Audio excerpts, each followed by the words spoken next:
ခုတနေ့ကစာလေးတစ်ပုဒ်ဖတ်ရတယ်နိုင်ငံခြားစာရေးဆရာတယောက်ရေးထားတာပါဖရာဟောဒေသနာတော့မဟုတ်ပါဘူးသို့တော့ကောင်းလွန်းလို့ကြိုက်လွန်းလို့နည်းနည်းတော့ပြန်ပြောကြည့်ခြင်းတခါအရာရှိတယောက်ကတစီကားငှားပြီးတော့မြို့ထဲကိုသွားတာတဲ့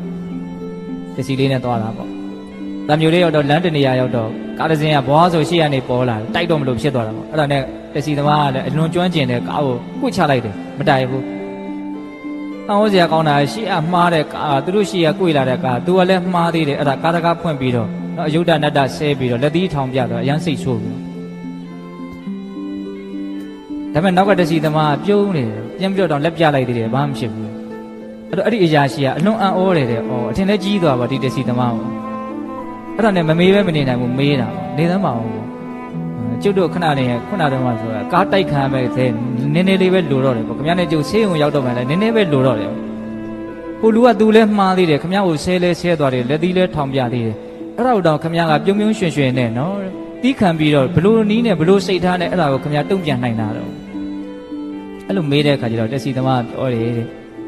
လူတွေဟာလို့ပြောတယ်တော့အမိုက်တွေအပြည့်တင်ထားတဲ့အမိုက်ကားကြီးတွေလိုပဲသွားနေကြတာလူတွေဟာအမိုက်တွေကိုတင်ပြီးတော့ဘဝခီးကိုသွားနေကြတာနော်အမိုက်ကားတွေဟာအမိုက်တွေတင်ပြီးတော့လမ်းပေါ်သွားနေကြတာအဲ့ဒါအမိုက်တွေကဟိုအိမ်ကတင်လိုက်ဒီအိမ်ကတင်လိုက်အမိုက်ကားကြီးကအမိုက်တွေပြည့်ပြီဆိုရင်အဲ့ဒီအမိုက်တွေကိုသူဘာလုပ်ရမလို့တနေရာပြည့်ရတော့မှလေသူကားကြီးကမဆန့်တော့ဘူးတနေရာပြည့်ရမှာအဲ့လူတွေလည်းအဲ့လိုပဲတဲ့တခါလာရင်စိတ်တိုးစရာတွေစိတ်ပြက်စရာတွေဝမ်းနေရစရာတွေသူတို့စိတ်ထဲမှာပြည့်လာပြီဆိုတော့အဲ့ဒါဘယ်ဟာမှသူတို့ကဖယ်မထုတ်တော့ကြားလာတော့သူတို့စိတ်ထဲမှာအမိုက်တွေကပြည့်နေလောဘဒေါသမောဟအမိုက်တွေကပြည့်နေအပြည့်လာရင်သူတို့ကလည်းတနေရာကိုစွန့်မှာစွန့်ရင်အဲ့ဒါအခက်မသိရင်ခမရပေါ်တယ်လားစွန့်လိုက်မယ်တဲ့အဲ့ဒီအမိုက်တွေအဲ့ဒီအမိုက်တွေလာပြစ်ပြီဆိုရင်အဲ့ဒါခမရလက်ခံမလားတဲ့ဟာဘယ်လက်ခံမလို့သူ့အမိုက်တွေကိုကျုပ်ဘာလို့လက်ခံမလို့ဟုတ်တယ်ဘာလို့လက်ခံမလဲအဲ့ဒီဟာကိုယ်နဲ့မဆိုင်ဘူးလေအမိုက်လာစွန့်ပြီဆိုရင်လက်မခံနဲ့တဲ့ဟုတ်လားအဲ့ဒါခမရအဖုံးကိုလုံအောင်ပိတ်ထားတဲ့သူပြောပုံလေးဟုတ်လားအဖုံးကိုလုံအောင်ပိတ်ထားတဲ့လုံအောင်မပိတ်ရင်သူပြစ်တဲ့အမိုက်တွေကခမရစိတ်ထဲဝင်လာလိမ့်မယ်တော့ဒီခေတ်လူတွေဟာတော့စိတ်တိုင်းမကြမှုစိတ်တူမှုစိတ်ပြက်မှုဝမ်းနည်းမှုဆိုတဲ့အမိုက်တွေကိုနေရာတကာစွန့်နေကြတယ်ပြစ်နေကြတာ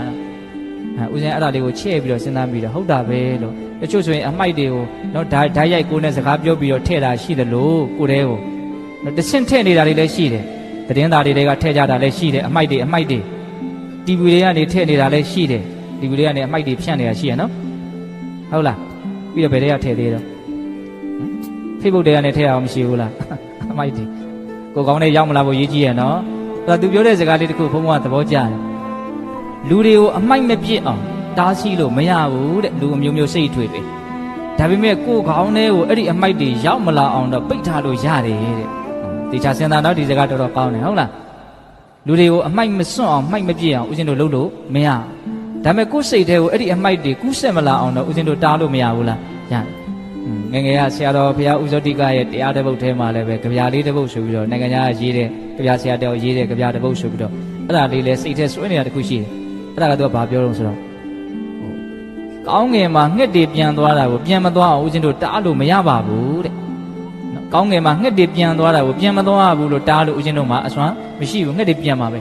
တားလို့မရဘူးဒါပေမဲ့ကိုယ့်ရဲ့ခေါင်းထဲက7ထဲကိုတော့ငှက်တွေအတိုက်လာမလွတ်အောင်တော့တားလို့ရပါတယ်တဲ့။အဲဘယ်လောက်ကောင်းတော့ဒီစကားဘယ်လောက်ကောင်းတော့စဉ်းစားသား